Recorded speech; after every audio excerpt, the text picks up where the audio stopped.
stora koteletter. Det bort och då vi allt och darlar allt och jätter.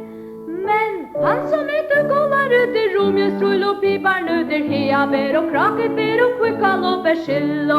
Han fär så passar lite bjudgen stralar som man själv om krugen latter och på spåret att du vill det ta försvåren. Kaj som sluka allt och i sen och äta sina viner, tar få att ringa tenn och vera allt och i liner. Men han som heter Golarötter, romjöströjl och piparnötter, heabär och krakebär och kvickal och persillo. Han är okej för ötla gröna, aldrig vila viner på ina åpa goa tänna skoina som jag krokodillo. Och så sen jag där.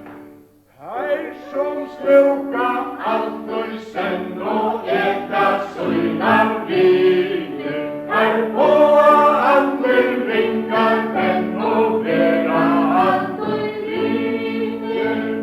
Men han som heter Golarötter, romjöströjl och piparnötter, heabär och krakebär och kvickal och persillo. Han är okej för ötla gröna, aldrig vila viner på ina åpa goa tänna skoina som jag krokodillo.